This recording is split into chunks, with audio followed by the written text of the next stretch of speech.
Ce n'est pas parce que tu apprends une langue seule qu'il ne faut pas avoir une méthode de travail, sauf si tu veux juste perdre ton temps et ne pas progresser. Mais au contraire, si tu veux travailler de manière à retenir ce que tu apprends et surtout à pouvoir l'utiliser, alors reste sur cette vidéo jusqu'au bout parce que je vais t'expliquer les différentes étapes à respecter si tu veux travailler une leçon efficacement. Parce que oui, apprendre une leçon, ce n'est pas juste la lire et la réciter par cœur. Il y a des actions à mettre en place et dans un certain ordre pour que ton cerveau intègre sur du long terme les connaissances et que les connaissances deviennent des compétences. Attention, moi je t'explique ces différentes étapes en une seule vidéo, mais toi ne les mets pas en application dans une seule séance, étalée sur plusieurs jours, voire plusieurs semaines. Ça t'évitera de faire des sessions de travail énormes desquelles tu ne retiendras rien, et en plus, ça te fera réviser sans même t'en rendre compte. Ces différentes étapes, elles sont parfaitement adaptées à des leçons dites classiques de grammaire ou de conjugaison, mais tu peux aussi les utiliser pour travailler sur une vidéo ou sur un texte de ton choix. La première étape, quand tu travailles sur une nouvelle leçon, c'est la découverte de cette leçon. Tu vas l'écouter une première fois pour avoir une vue d'ensemble de ce qu'elle te propose et ensuite tu vas pouvoir la réécouter en notant les grands concepts, les grandes idées de cette leçon. Par exemple, si tu travailles sur une nouvelle conjugaison, tu vas pouvoir noter d'un côté sa construction et ensuite son usage, dans quelle situation elle s'utilise. Tu vas aussi pouvoir relever s'il y a des constructions de phrases spécifiques avec cette conjugaison, est-ce qu'il y a des exceptions ou des verbes irréguliers. Mais si tu travailles sur une vidéo, tu peux refaire à peu près le même processus. Tu vas pouvoir noter s'il y a différents chapitres, les grandes idées principales, tu vas pouvoir relever le vocabulaire redondant, les mots-clés.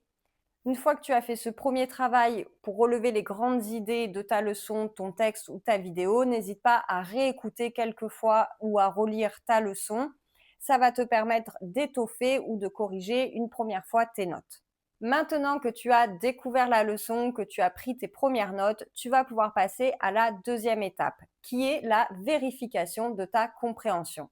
Pour ça, tu vas faire deux choses. D'abord, tu vas réorganiser tes notes sans avoir la leçon, la vidéo ou le texte sous tes yeux. Ça va te permettre de te rendre compte si ce que tu as écrit est compréhensible et s'il y a une logique à ce que tu as noté. Si tu te rends compte que ça n'est pas très logique ou qu'il y a des points qui ne s'enchaînent pas de manière fluide, c'est peut-être parce que tu as loupé un point, qu'il y a quelque chose que tu n'as pas bien compris. Dans ces cas-là, note les points qui te posent problème et tu vas pouvoir retourner sur ta leçon ou ton support pour pouvoir chercher une explication à ce que tu n'as pas bien compris. Et si tu n'y trouves pas ta réponse, alors tu vas pouvoir aller la chercher ailleurs, sur Internet ou dans un livre. Pour vérifier la compréhension de ta leçon, tu vas aussi faire des exercices. Alors ça peut être des exercices dits classiques, surtout si tu as fait une leçon de grammaire ou de conjugaison.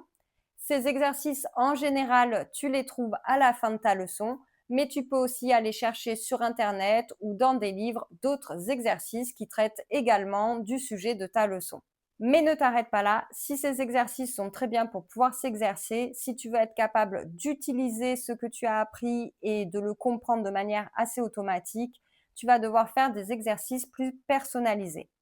Il y a deux choses que tu peux faire. La première chose que tu peux faire, c'est aller chercher un nouveau texte ou une nouvelle vidéo et à l'intérieur de ce support, rechercher si la nouvelle construction grammaticale que tu as apprise ou la nouvelle conjugaison ou le nouveau vocabulaire que tu as appris ressort. Le fait de le relever, ça va apprendre à ton cerveau à le reconnaître plus facilement. Et le deuxième type d'exercice personnalisé que tu peux faire, c'est le plus important si tu veux être capable de réutiliser tes nouvelles connaissances. Ça va être de créer un texte, créer des phrases, créer un discours dans lequel tu réutilises ce que tu viens d'apprendre. C'est la manière la plus efficace de faire passer tes connaissances en compétences pratiques et d'apprendre à parler de manière fluide et autonome. En construisant tes propres phrases, ton propre discours, tu vas te rendre compte si tu es capable d'utiliser la leçon dans le réel et s'il n'y a pas encore des exceptions, des usages qui te sont encore un petit peu obscurs. Une fois que tu penses avoir bien compris ta leçon, tu vas pouvoir la réécrire au propre dans un cahier pour pouvoir la réviser régulièrement. Lorsque tu décides de garder une trace écrite de ce que tu as travaillé, il faut que tu l'aies bien compris pour que tes notes soient claires et que du coup tes révisions soient efficaces et plus faciles. La réécriture, c'est aussi une étape qui va te permettre de t'assurer de ta compréhension. Si tu te rends compte que tu n'arrives pas à écrire une leçon claire et structurée, alors ça veut dire qu'il y a quelque chose que tu n'as pas compris. Alors il va falloir retourner aux étapes précédentes. Et attention, tu ne dois pas réécrire mot pour mot la leçon ou la vidéo que tu viens de travailler. Tu dois personnaliser ce que tu décides de garder. Sinon, ça ne t'apportera pas grand-chose. Finalement, il te suffirait d'avoir ton livre ou Internet pour réviser. Si tu veux que tes révisions soient efficaces, il faut que ta leçon soit personnalisée. Il faut évidemment qu'elle reprenne les points les plus importants, mais sans s'encombrer de phrases trop compliquées pour toi ou d'exemples qui ne te parlent pas, qui utilisent du vocabulaire que tu n'utiliseras jamais ou qui ne t'intéressent pas. Par exemple, si tu travailles dans un salon de coiffure, ça ne sert à rien de t'encombrer de phrases qui parlent d'un travail dans une banque. Change les phrases pour qu'elles s'adaptent à ta réalité et à ton quotidien. Maintenant que tu as une leçon écrite, claire, structurée, adaptée à ta personnalité, tu vas pouvoir passer à la quatrième et dernière étape, qui est la révision espacée. Et dans la révision espacée, j'inclus faire des exercices. Parce que même si tu as compris et écrit ta leçon, ça n'est pas suffisant pour la retenir sur du long terme et être capable d'utiliser ce que tu as appris de manière fluide et automatique. Non, pour ça, il va falloir que tu révises et que tu t'exerces plusieurs fois et de manière espacée dans le temps. Tu vas devoir réviser par exemple 3 jours après, puis une semaine après, puis un mois après. Et même des fois, 2, 3, 4 mois après, il sera bon que tu reviennes dessus. La répétition espacée, c'est ce qui va vraiment permettre à ton cerveau de trouver une place particulière pour cette nouvelle compétence et lui donner une place qui sera acquise sur du long terme. Et comme je l'ai dit, il ne faut pas simplement relire et réciter sa leçon, il faut aussi s'exercer pour que ça ne reste pas qu'une connaissance théorique, mais que ça devienne une compétence utilisable de manière automatique. Et ce que je te conseille, c'est de t'exercer sans relire la leçon avant. Ça va te permettre de voir ce que tu as vraiment retenu et les points que tu dois encore travailler pour pouvoir utiliser cette nouvelle connaissance sans problème. Si tu ne veux pas perdre ton temps à travailler pour rien, suis ces 4 étapes.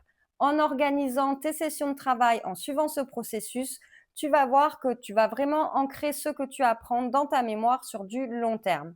Et pas seulement sous forme de leçons, mais aussi sous forme de compétences utilisables de manière naturelle et fluide.